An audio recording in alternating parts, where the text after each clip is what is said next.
The human fleet emerged from hyperspace at the edge of the Axis Prime system. 300 warships hung in space like silent judges. From orbit, the Imperial capital world looked beautiful. Cities of crystal and metal spread across continents. Billions of beings lived there, unaware that their entire civilization was about to change. On the bridge of the Indomitable, Admiral Doyen opened a communication channel to the planet. His message was simple and direct. High Chancellor Vixral, this is Admiral Doyen of the Unified Earth Forces. You have 12 hours to evacuate civilians from military zones. After that, we will begin bombardment of government and military targets. Resistance is futile. Surrender is advised. The message played across every communication device on Axis Prime, in homes, in government offices, in military bases. Everyone heard it. The humans were here. The war had come to the capital. General Hana stood beside Doyun, watching the planet below. She had spent 15 years living there, enduring the Empire's condescension and arrogance. Now she was back as a conqueror. It felt strange. She had not wanted this war, but she would finish it. The Imperial Defense Fleet began to form up between the humans and the planet. About 80 ships, all that remained of the once mighty armada. Admiral Corvin commanded them from his flagship. He opened a private channel to Doyen. Admiral Doyen, this is Admiral Corvin. I am required by oath to defend this world, but I want you to know that I counseled against provoking your people. This war should never have happened. Doyen studied the Imperial fleet formation. They were brave to stand against superior numbers. Brave but foolish. I understand your position, Admiral. Do your duty. We will do ours. There was a long pause. Then Corvin spoke again. Admiral, I have studied your military history. I know about your code. Leave no one behind. Fight for your own. It is honorable. The Empire forgot about honor. We thought power was enough. We were wrong. Another pause. What are you saying, Admiral? I am saying that my oath was to protect the Empire and its people. The current leadership has failed that oath.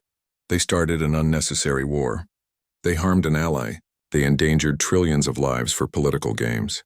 I cannot follow leaders who lack honor. Doyen exchanged a glance with Hana. She nodded slightly. What do you propose? My fleet will withdraw. We will not fight you. But I cannot help you either.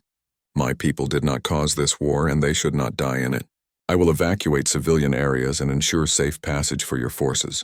In return, you will minimize casualties and target only those responsible. Hana leaned forward and spoke into the channel. Admiral Corvin, this is General Hana. You studied the First Contact War. Then you know we do not make war on innocents. We came for justice, not conquest. Accept your terms. Withdraw your fleet. Help evacuate civilians. We will do the rest. There was surprise in Corvin's voice. General Hana, it is an honor to speak with you. I will do as you ask. My fleet is withdrawing now. May your justice be swift and fair. The Imperial Defense Fleet began moving away from Axis Prime. Not in retreat, but in a coordinated withdrawal. It was an extraordinary moment. An Imperial Admiral choosing honor over blind obedience. Some captains refused the order and stayed to fight. Those few ships were destroyed quickly by overwhelming human firepower. The rest left without incident. With the fleet gone, human forces moved into orbit around Axis Prime. Dropships began descending, carrying not just soldiers, but also civilian experts. Engineers to restore power, medical teams to help wounded, food distribution specialists to prevent shortages. The humans were preparing to occupy, but they were also preparing to rebuild. In the Imperial Council chamber, High Chancellor Vixral watched the human ships fill the sky. His advisors had fled. Most of the council members had left the planet. He sat alone in the massive hall, understanding finally what he had done. He had destroyed the Empire through arrogance and cruelty. Human soldiers entered the chamber. 20 of them, led by Colonel Siak. He was a large man, nearly 2 meters tall, with a calm face that somehow made him more intimidating. He walked up to Vixral and stood at attention. High Chancellor Vixral, you are under arrest for trafficking, conspiracy, and crimes against sentient beings. You will stand trial according to human law. You have the right to defend yourself and present evidence. Do you understand these charges? Vixral looked at the colonel with all 4 of his eyes. I am the ruler of the Galactic Empire. You cannot arrest me. Siak smiled slightly. Sir, your empire is currently occupied by human forces. Your defense fleet withdrew. Your government abandoned you. By every practical measure, your empire no longer exists. You can come peacefully or my soldiers will carry you. Choose. Bixrel chose to walk. They put restraints on his wrists and led him outside. A crowd had gathered, ordinary citizens of Axis Prime who had come to see their former leader arrested by humans. Some shouted angry words. Others watched in silence. A few even cheered. 3 days later, the trial began. Ambassador Jiho had brought a complete mobile courtroom. It was set up in the center of Axis Prime, visible to everyone. The trial was broadcast across the entire galaxy. Every species, every world could watch as humans demonstrated their version of justice. Lord Thexim was tried first. The evidence was overwhelming. Video recordings of the auction, financial records showing the payment, testimony from slaves who had suffered under his ownership, his own confession, given when he thought he could bargain for mercy. The verdict came quickly. Guilty on all charges. Sentence: life imprisonment on a human penal colony. Captain Drexel, who had orchestrated Hana's capture, was next. He tried to claim he was following orders. The human prosecutors pointed out that following illegal orders was not a defense. The Empire's own laws against trafficking were presented as evidence. Drexel had violated both imperial and human law. Guilty. 50 years of labor helping rebuild the worlds his war had damaged. 17 other imperial officials were tried over the following week. Some had participated in the auction. Others had known about it and done nothing. Each trial followed the same careful procedure. Evidence presented. Witnesses called. Defense arguments heard. Then judgment. Finally, High Chancellor Vixral stood before the tribunal. General Hana herself sat as one of the judges, alongside human legal experts and, surprisingly, Ambassador Linari. The Empire's diplomat had asked to participate, to show that some imperial citizens valued justice. The prosecutor laid out the case. Vixral had authorized Hana's capture. He had approved the auction. He had sent an insulting offer of compensation, believing humans would simply accept. He had rejected their ultimatum with contempt. Every decision had shown complete disregard for human dignity and rights. Vixral was given the opportunity to defend himself. He stood before the court, still proud despite his situation. I acted according to imperial law and custom, he said. In our society, the powerful can do as they wish with the weak. This has been our way for thousands of years. How was I to know that humans would react so violently to standard procedure? Hana leaned forward. Standard procedure? You drugged me, an allied officer operating under a peace treaty. You sold me to a known criminal. You laughed about it. And you expected no consequences? You are primitives, Vixral said. Your species has only been in space for 2 centuries. We have ruled the galaxy for millennia. Why should we consider your feelings? There was absolute silence in the courtroom.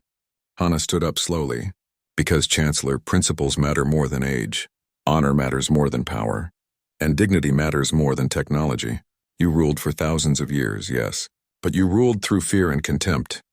We built our civilization on respect and equality. Your empire is dead. Ours is just beginning. The tribunal deliberated for 3 hours. When they returned, Ambassador Linari read the verdict. High Chancellor Vixrel, you are found guilty of all charges. However, recognizing your age and the cultural factors involved, this court shows mercy. You are stripped of all titles and authority. You are exiled to a remote world under house arrest. You will live out your remaining years in comfort but isolation. You will never again hold power over others. Vixral looked genuinely shocked. You are not executing me. Hana shook her head. We are not the Empire, Chancellor. We do not kill for convenience or revenge. You will live. But you will live knowing that your arrogance destroyed everything you built. That is a worse punishment than death. After the trials ended, Ambassador Jiho presented humanity's terms to the reformed imperial government. Ambassador Linari now led the council, having been elected by the remaining representatives. She sat across from Jiho in a conference room, both of them tired but determined. The terms were extensive. Full reparations for war damages, anti-trafficking laws enforced across all imperial worlds, human observers stationed at major imperial facilities, trade agreements revised to treat humans as equal partners, and most importantly, formal recognition of humanity as a sovereign power with full rights and respect. Linari read through the document carefully. These terms are harsh but fair. We accept them all.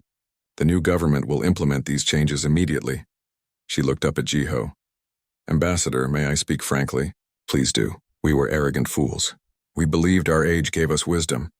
We thought our technology made us superior. We forgot that civilizations are built on principles, not just power. Your people taught us it 20 years later. A monument was unveiled on Axis Prime. It stood in the exact spot where General Hana had been auctioned as property. The sculpture showed a human figure breaking free from chains, arms raised toward the sky. Around the base were inscribed the names of every being who died in the 7-Day War, both human and imperial.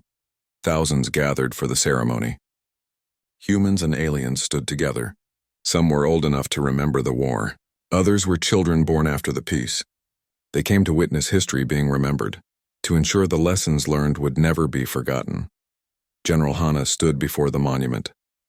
She was 67 years old now, her hair completely gray, but her back was still straight and her eyes still sharp. She wore her military uniform with all her medals. Behind her stood Admiral Doyen, now retired but still commanding respect.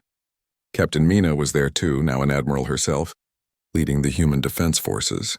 Ambassador Linari, elderly now but still leading the reformed Imperial Council, stood beside Hana.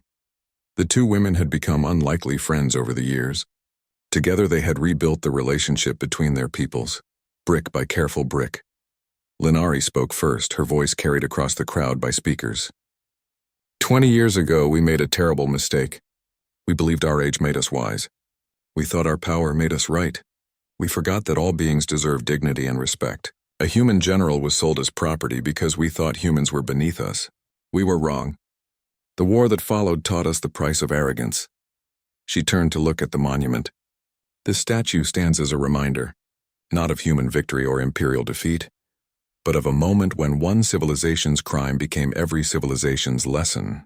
We learned that principles matter more than power, that honor is not given by others but claimed by our own actions, that no being, regardless of species or origin, should ever be considered property. Then Hana stepped forward to speak. Her voice was quieter than Linari's, but everyone listened with complete attention. 632 humans died in this war. 4,217 imperial citizens died. Every one of those deaths was unnecessary. The war did not need to happen. But it did happen, because arrogance and cruelty went unchallenged for too long. She paused, looking at the names carved into the monument base. I knew many of these people. Some were my students. Some were my friends. Some I never met, but they died coming to rescue me. I carry their memory every day. I will carry it until I die. But Hana continued, their sacrifice was not wasted. Because of them, the galaxy changed. Trafficking is now illegal across all civilized worlds. All species have equal rights under the new laws. No being can be bought or sold. These changes did not come from negotiations or diplomacy. They came from people willing to fight for what was right. She looked across the crowd, making eye contact with both humans and aliens. To the young people here, let me tell you what we learned. The greatest victory is the war you never have to fight. But some wars must be fought because the alternative is accepting injustice. When you must fight, fight for principles, not for conquest. Fight to protect, not to dominate. And when you win, show mercy, not cruelty. After the speeches, the crowd dispersed slowly. Many approached the monument to read the names. Parents showed their children where their family members were listed. Veterans saluted. Children who had only known peace tried to imagine what war had been like. A young imperial student, maybe 16 years old, approached Hana nervously. The general was standing alone, looking at the monument. The student cleared his throat. General Hana? May I ask you a question? Hana turned and smiled. Of course, what is your name? Krixal. I am studying military history at the academy. My teacher says you destroyed the empire in 7 days. Is that true? Hana shook her head. No, we did not destroy the empire. We destroyed the corruption that had infected it. What remained was stronger, because it was built on better principles. The empire still exists. It is just better now. But you won the war so quickly. How we won because we were prepared. For 1,000 years, the empire thought the peace meant we were weak. In reality, we were simply being patient. We spent that time studying, planning, and preparing for the possibility that war might come. When it did, we were ready. Krixal thought about this. So the lesson is to always be prepared for war? No, Hana corrected gently. The lesson is to be strong enough to defend your principles, but wise enough to know when fighting is necessary. Strength without wisdom leads to tyranny. Wisdom without strength leads to victimhood. You need both. She paused, then added, also, never underestimate those you consider beneath you. That is how empires fall. Crixall thanked her and left. Hana watched him go, hoping he understood. The galaxy had changed so much in 20 years. Human imperial cooperation had brought prosperity to dozens of worlds. Joint research facilities were making breakthroughs in medicine and technology. Trade flourished. Borders were open, but threats still existed. 5 years ago, a new empire from beyond known space had appeared. The Nexar Collective, a species that believed in conquest and domination. They had attacked several outer colonies, testing the strength of the human imperial alliance. For the first time, human and imperial ships fought side by side as true allies. The Nexar expected to face divided, competing civilizations. Instead, they found a unified defense. After 3 months of combat, the Nexar asked for peace negotiations. They had learned the same lesson the Empire learned. United humans and their allies were unbeatable. That evening, there was a private dinner for the veterans and dignitaries. It was held in a restaurant that had been rebuilt after the war. Human and imperial cuisine mixed on the tables. Wine and conversation flowed freely. Old enemies had become friends. Old friends had become family. Admiral Doyun sat beside Hana. They were both retired now, but they still kept up with military affairs. Doyun was 78, his face weathered by time and stress. But his mind was still sharp. "Do you think we made a difference?" he asked Hana quietly. Hana looked around the room. She saw human soldiers laughing with imperial veterans. She saw children playing together regardless of species. She saw a galaxy that had learned to value principles over power. "Yes," she said simply. "We made a difference, not just by winning a war, but by showing mercy after. We could have destroyed the Empire completely. Instead, we helped rebuild it. That choice mattered more than the battles." Doyen smiled. "Hana the diplomat, I never thought I would see it." "I am still a soldier," Hana replied. "But soldiers should know why they fight and what they fight for. We fought for one person. Then we fought for a principle. And when we won, we fought to build something better. That is what makes us different from conquerors."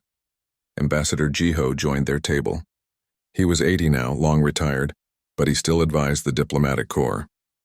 He raised his glass, a toast, to General Hana, who taught the galaxy that humans never abandon their own, to Admiral Doyen, who showed that loyalty and strategy can coexist, and to all those who died so that we could build this better future.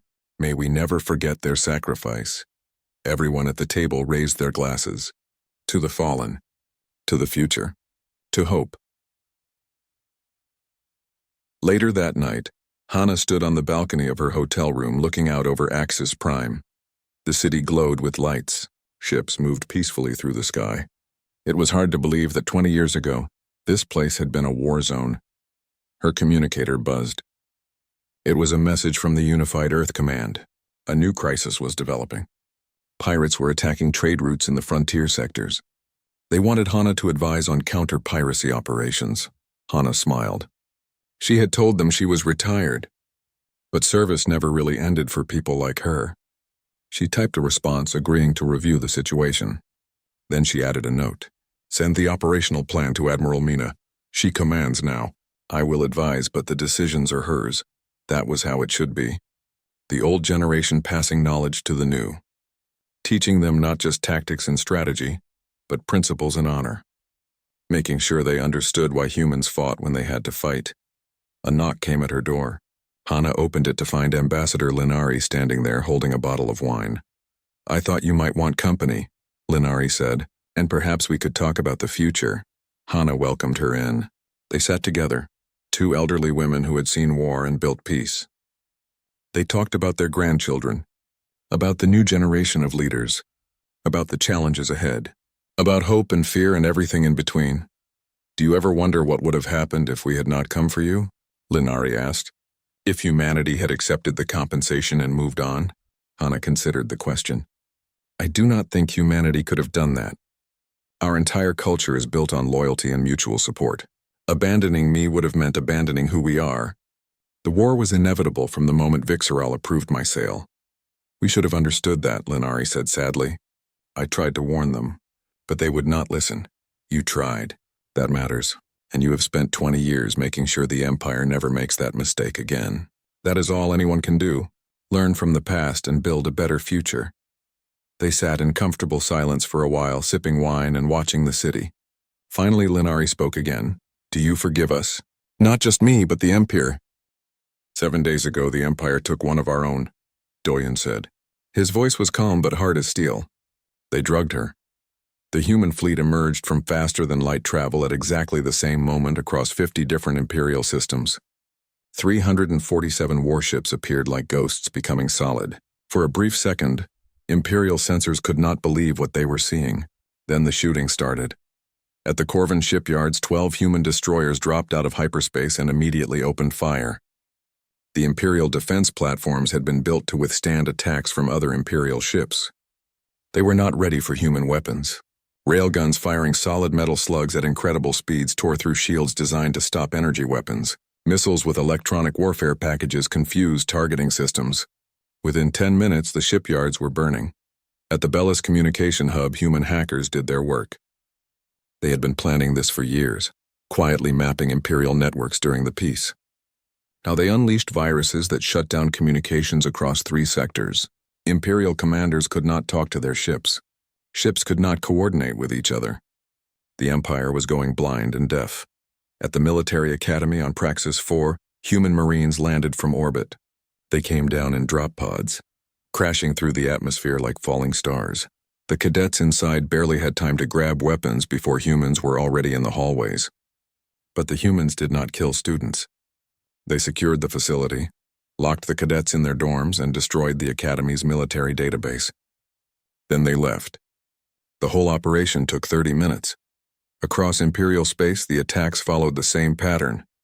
Fast, brutal, and precise. Humans targeted military infrastructure, not civilians. They destroyed what they needed to destroy and moved on.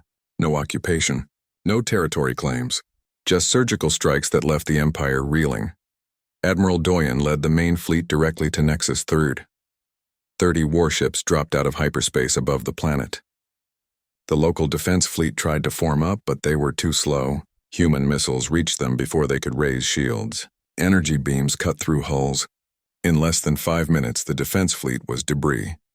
From the bridge of the Indomitable, Doyen watched the battle unfold. It was not really a battle. It was an execution. The Empire had spent 1,000 years believing they were the strongest military power in the galaxy. They were learning otherwise. Commander Yunji approached him. Sir, orbital space secured. No Imperial vessels remain. Ground defenses around Lord Thexim's estate are active but weakened. Captain Mina reports her team is ready to go in. Doyen nodded. Begin orbital bombardment of military targets. Make it loud. I want everyone on that planet to know we are here. And tell Captain Mina she has green light for the rescue operation. The Indomitable's main guns fired. Massive energy beams struck the planet's surface, targeting military installations around Thexim's estate. The bombardment was not meant to destroy the estate itself, just everything protecting it. Anti-aircraft batteries exploded. Shield generators overloaded. Barracks housing mercenary guards collapsed. The message was clear. Nothing could stop the humans from taking what they came for. On the ground, Captain Mina watched the orbital strikes light up the sky. Her team of 20 soldiers was positioned half a kilometer from the estate. They wore black combat armor and carried weapons designed for silent killing. They had been watching this place for days. Now it was time to act. Mina opened her team communication channel. Listen up. The general is being held in the East Wing, 3rd floor, room 12. We go in through the maintenance tunnels. Silent approach until we reach her location. Once we have the general, we extract fast and loud. Everyone clear? 20 voices confirmed understanding. Mina smiled behind her helmet. These were good soldiers. They would get Hana out or they would die trying. Preferably the first option. The team moved forward as another orbital strike hit nearby. The explosion covered the sound of their entry into the maintenance system. They crawled through air ducts and service corridors, bypassing security that was focused on external threats. Guards ran past their hiding spots, rushing to defensive positions. None of them looked up or down. None of them saw the human soldiers moving like shadows. Inside the estate, Lord Thexim was panicking. He stood in his control room, watching security feeds showing orbital bombardment destroying his defenses. His chief of security was shouting orders that no one could follow because half the communication systems were down. How did they find this place? Thexim screamed. How did the humans know she was here? His security chief did not have an answer. He was too busy trying to coordinate what remained of the guard force. But it was hopeless. The human bombardment had destroyed organized resistance. Now it was just groups of mercenaries hiding in buildings, waiting for ground troops that had not come yet. Thexim made a decision. He would use Hana as a hostage. The humans would have to negotiate. He ran toward her cell, 2 bodyguards following him. He reached the 3rd floor and burst into the corridor leading to room 12. The energy barrier was still active. He could see Hana inside sitting calmly on her bed. But when he reached the control panel, he found it sparking and dead. Someone had sabotaged it. The energy barrier flickered and died. The door to the cell swung open. Hana stepped out. She was holding a weapon she had taken from a guard she had knocked unconscious during a maintenance cycle malfunction 3 days ago. Thexim raised his hands. General, please. We can negotiate. I have value, information, resources, whatever the humans want. Hana shot him in the knee. Thexim screamed and collapsed. His bodyguards reached for their weapons, but Hana was faster.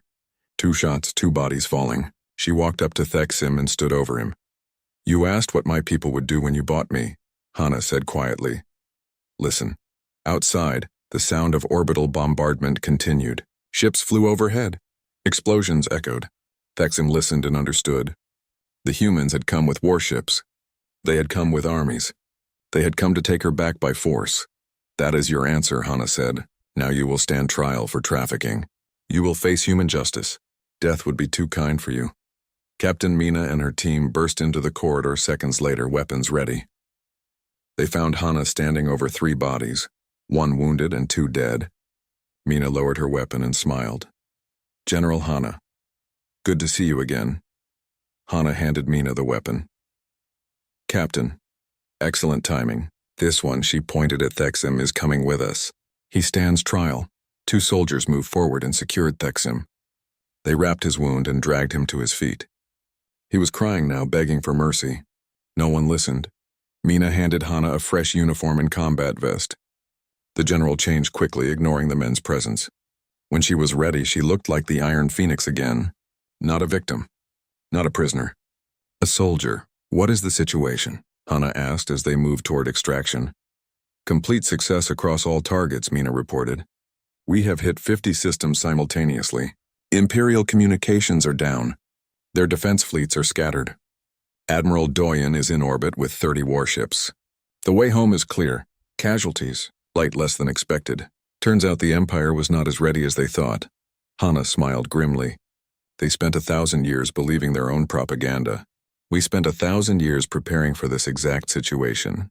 They reached the extraction point. A human dropship descended through the smoke and fire, landing in the estate's garden. The team rushed aboard, dragging Thexim with them. As the ship lifted off, Hana looked down at the burning compound. 30 years ago, she had fought the first contact war. Now she had started a second one. The dropship docked with the Indomitable minutes later. The hangar bay was full of soldiers and crew, all standing at attention. When Hana stepped out, they saluted as one. She returned the salute, then walked forward. Admiral Doyen met her at the hangar entrance. He saluted formally, then broke protocol and embraced his former mentor. Welcome back, General. Hana returned the embrace. Thank you for coming. Though I knew you would. They went to the bridge together. Hana studied the tactical displays. The screen showed human victories across multiple systems. Shipyards destroyed. Communication hubs offline. Imperial fleet scattered and broken. It had taken 7 days to plan. It had taken 7 hours to execute. The empire that had ruled for thousands of years was on its knees. Impressive work, Hana said. But this is just the beginning. We retrieved me. Now we need to finish what they started. Doyen nodded. We have prepared for Phase 2. Once you are ready, we move on Axis Prime itself. Hana looked at the star map showing the Imperial capital. I am ready now. But first I want to send them a message, something they will understand. What message? Hana smiled coldly. That they should have taken the apology and compensation offer seriously, because what comes next will not be negotiable. We are going to their capital. We are going to put those responsible on trial, and we are going to make sure this never happens again. On Axis Prime, High Chancellor Vixral was receiving the first reports of the human attacks. His council chamber was in chaos. Representatives were shouting, demanding answers, accusing each other of incompetence. The reports kept coming. 50 systems, hundreds of casualties, massive damage to infrastructure. Admiral Corvin stood in the corner, saying nothing. He had warned them. They had not Lee. Ships arrived at Sol System like birds returning home before a storm. First came the military vessels, massive dreadnoughts that had been patrolling the outer territories. Then the destroyers and frigates, sleek and deadly. Behind them came the support ships, carriers, and supply vessels. Within 72 hours, the space around Earth was filled with hundreds of warships. Admiral Doyen stood on the bridge of the Indomitable, humanity's largest warship. Through the viewing ports, he could see the growing fleet. Each ship that arrived made him feel both proud and angry. Proud that so many answered the call, angry that the call was necessary. His tactical officer, Commander Yunji, approached with a data pad. She was 35 years old and had served under Doyun for 10 years. She knew him well enough to see the controlled fury in his eyes. Sir, final count is in. We have 347 combat vessels ready for deployment. Another 100 support ships. 60,000 soldiers ready for ground operations if needed. Doyen studied the numbers. It was the largest human fleet ever assembled, larger than the force that fought the First Contact War. He thought about Hana, who had commanded that war. She would approve of these numbers. What about volunteers? Doyen asked. Yunji smiled slightly. Sir, we have had to turn people away. Retired soldiers want to return to service. Civilian ship captains are offering their vessels. Colony militias are mobilizing without being asked. Everyone wants to help bring the general home.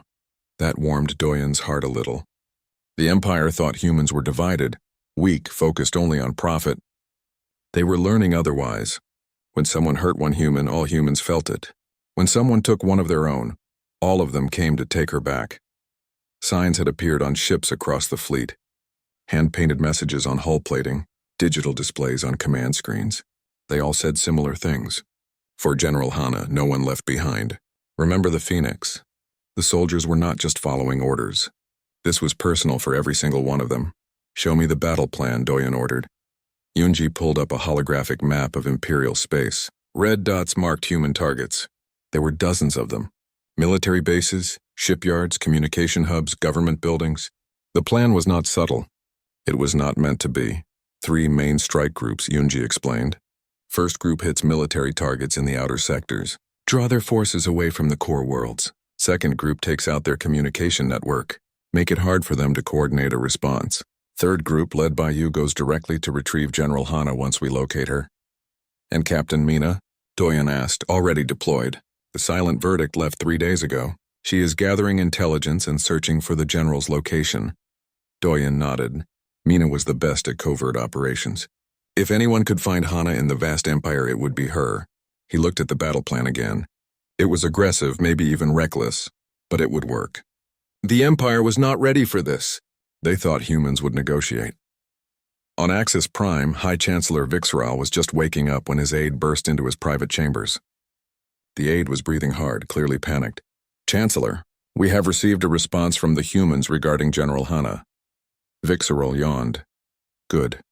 They accepted our compensation offer? No, sir, they sent an ultimatum.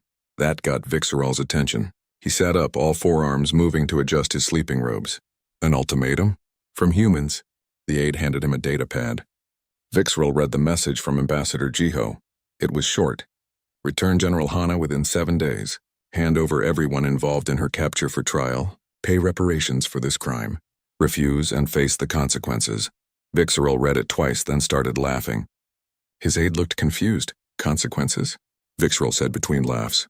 They threaten the Empire with consequences? These primitives forget their place. Summon the Council. Let us show them what happens when they make demands of us. The Council met within the hour. All 7 species that ruled the Empire sent representatives. They gathered in the Grand Chamber where decisions affecting trillions of beings were made. Vixral read the human message aloud. Most of the Council members laughed, just as he had, but not everyone laughed. Admiral Corvin, commander of the Imperial Third Fleet, stood up. He was a career military officer who had studied human tactics extensively. Chancellor, I recommend we take this threat seriously. I have studied the First Contact War. Humans do not bluff. When they make a promise, they keep it. When they make a threat, they execute it. Betrayal waved a dismissive hand. The First Contact War was 30 years ago. They won a few battles against unprepared forces. That is all. They would not dare attack us now. We have spent those 30 years building our military. They have spent it trading and farming. With respect, Chancellor, you are wrong, a new voice spoke. Ambassador Linari stepped forward. She was a diplomat who specialized in human affairs. I have lived among humans. I have studied their culture. They have a saying about not mistaking kindness for weakness. They honored the peace treaty not because they feared us, but because they value peace. We have broken that peace in the worst possible way. Betrayal glared at her. You are too sympathetic to these creatures. They are useful, yes. Good traders. Decent engineers. But they are not warriors. Not anymore. Linari shook her head. Chancellor, please listen. Humans have a code about their own people. They will cross the galaxy for a single person. They will wage war for a principle. We have not just taken their general. We have insulted their entire species. They will come for her, and they will not come to negotiate. The Council ignored her warnings. They voted to reject the human ultimatum. They sent a reply stating that General Hana had been legally transferred according to imperial law. The matter was closed. Earth should accept the compensation offered and move forward. Admiral Corvin left the council chamber feeling sick. He immediately ordered his fleet to move to defensive positions near the border. His captains questioned the orders. There was no apparent threat. Corvin could not explain his gut feeling that something terrible was coming. Meanwhile, Captain Mina and her crew aboard the Silent Verdict were deep in Imperial space. The ship's experimental cloaking technology kept them hidden from sensors. They moved like a ghost through systems, gathering information, intercepting communications, and searching for any trace of General Hana. Mina was 32 years old and had never failed a mission. She was famous for saying they leave no one behind and leave nothing standing. Her crew of 50 specialists were the best of the best. They could infiltrate anything, fight anyone, and disappear before the enemy knew they were there. On the 5th day of searching, they caught a break. A communications intercept mentioned Lord Thexam moving a special acquisition to his private estate on Nexus 3. The transmission was encrypted, but human code breakers were very good. Within hours they had confirmed it. General Hana was on Nexus 3. Mina immediately contacted Admiral Doyen. The encrypted message traveled through human relay stations, reaching Earth in minutes. Doyen looked at the coordinates for Nexus 3 and smiled. It was not a pleasant smile. Tell Captain Mina to maintain observation, Doyen ordered. Do not engage until we arrive. We go in together. But he sent a second private message to Mina. If anything happened, if Thexam tried to hurt Hana or move her again, Mina had permission to act immediately. Forget waiting. Forget coordination. Save the general by any means necessary. Mina acknowledged both messages. She understood perfectly. They would wait if they could. But if needed, her team would go in alone. She began planning the assault, mapping the estate's defenses, counting guards, identifying weaknesses. Whatever happened, she would be ready. On Nexus 3, General Hana sat in her cell. The paralytic had worn off after the first day. Now she was behind an energy barrier that would burn anyone who touched it. The cell was comfortable, almost luxurious. Soft bed, private bathroom, even a window showing gardens outside. It was a cage made pleasant, but still a cage. Lord Thexam visited her daily. He enjoyed talking to her, explaining his plans. He was going to use neural conditioning technology to reprogram her mind, break down her loyalty to humanity, build up devotion to him instead. He would parade her as proof that even the mighty Iron Phoenix could be tamed. Hana listened to everything. She asked questions, seeming curious about the process. Thexam thought she was afraid and trying to understand her fate. He did not realize she was gathering information about the technology, learning its weaknesses, planning its destruction. At night, when the guards thought she was sleeping, Hana worked. She counted the guard rotations, 20-minute intervals. She noted the energy barrier's flicker pattern, 3-second gaps every hour for maintenance cycles. She watched ships flying overhead. 40-degree approach angle, consistent pattern, exploitable. She knew her people would come. The only question was when. She gave them 1 week. That seemed reasonable for mobilization, travel, and planning. So she prepared herself for 7 days from her capture. She would be ready to help when they arrived. On the 7th day, Admiral Doyen stood before his assembled fleet. Every ship was ready. Every soldier was armed. Every captain knew their target. He opened a fleet-wide communication channel. His face appeared on screens throughout 347 warships. The ceremonial hall on Axis Prime glittered with 1,000 lights. General Hana walked through the massive doors, her military uniform crisp and perfect. She had been to this building many times before. The Empire's council met here to discuss matters of war and peace. Today, they told her, would be a simple meeting about trade routes and security. Hana was 47 years old. Her hair was starting to show gray at the temples, but her eyes were still sharp. The aliens called her the Iron Phoenix. 30 years ago, she had led humanity to victory in the First Contact War. The Empire had attacked Earth, thinking humans would be easy to conquer. They were wrong. Hana had shown them that humans knew how to fight. After the war, both sides signed a peace treaty. It had lasted for 1,000 years. Though it felt like 1,000 years of the Empire looking down on humanity, Hana served as a military advisor, part of the treaty terms. She watched the Empire's forces, studied their tactics, and kept Earth informed. The Empire thought she was there to learn from them. They never realized she was counting their weaknesses. High Chancellor Betrayal greeted her at the entrance. He was tall, with blue-gray skin and 4 arms. His species had ruled the galaxy for thousands of years. He smiled at Hana, but it was not a warm smile. It was the smile of someone who thought he was better than you. "General Hana, welcome," Betrayal said. "Please have some ceremonial wine." It is tradition before council meetings. Hana took the glass. She knew about traditions. She also knew about poison, but this was supposed to be a friendly meeting. She drank the wine. It tasted strange, sweeter than usual. Within seconds, her body went numb. She tried to move, but her muscles would not respond. She tried to speak, but her mouth would not work. Only her eyes could move, and she could still think clearly. Panic would have been normal. Fear would have been expected. Hana felt neither. Instead, she felt cold anger. This was a paralytic drug, not poison. They wanted her alive and aware. That meant this was planned. That meant betrayal. Betrayal leaned close. "Do not worry, General. This will not harm you permanently. We simply need you to be cooperative for a few hours. You see, some of my colleagues have found a profitable opportunity. Your presence as a human general has become somewhat inconvenient to certain political arrangements." 2 guards lifted Hana and carried her through hidden corridors. She memorized every turn, every door, every security camera. Her body was frozen, but her mind was working at full speed.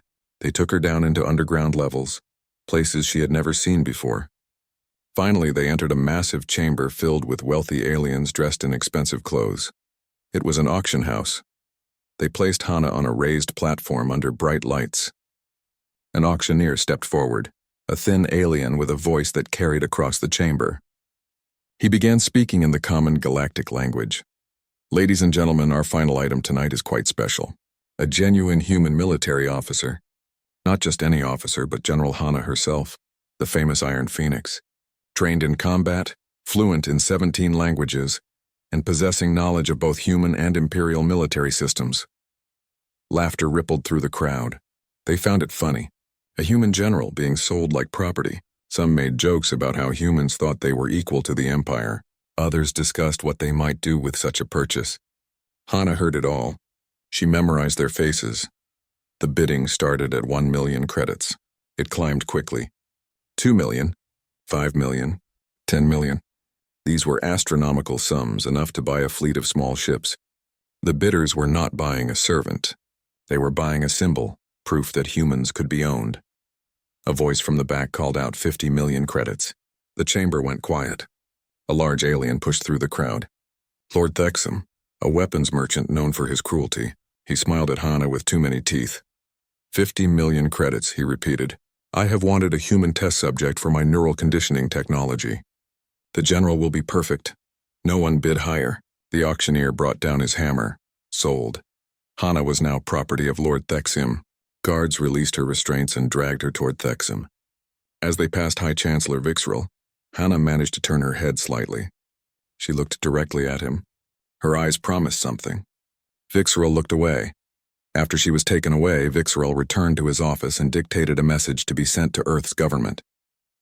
Regretfully inform you that General Hana has been reassigned due to diplomatic complications. The Empire offers compensation of 10 million credits and formal apologies for any inconvenience. His aide asked, "Should we mention the details, Chancellor?" Vixerel waved a hand dismissively. "No need, humans are practical. They will accept the credits and move on. They are not foolish enough to challenge the Empire over one person." What Vixerel did not know was that Hana's uniform had a small recording device built into the collar. It had captured everything. Every laugh, every bid, every word spoken at the auction, and it had transmitted all of it directly to Earth.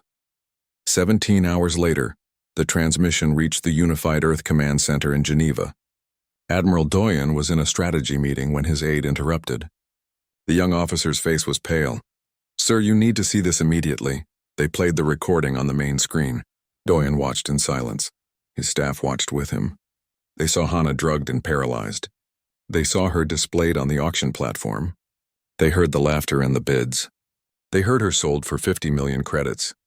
The room was completely silent when the recording ended. Doyen stood up slowly. He was 38 years old, and Hana had trained him personally. She had taught him everything about tactics and strategy. She had been like a mother to him. "Play it again," Doyen said quietly. They played it twice more. By the third viewing, Doyen's hands were clenched into fists.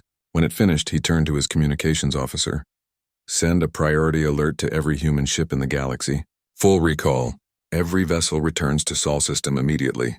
Send mobilization orders to all military bases. Combat status. This is not a drill." "Sir," his second officer spoke carefully. "Should we contact the diplomatic corps first? Try to resolve this through channels?" Doyen looked at the frozen image on the screen. Hana, paralyzed and helpless, being laughed at by aliens who thought humans were beneath them. "Diplomacy," he said slowly, "is what happens when both sides respect each other.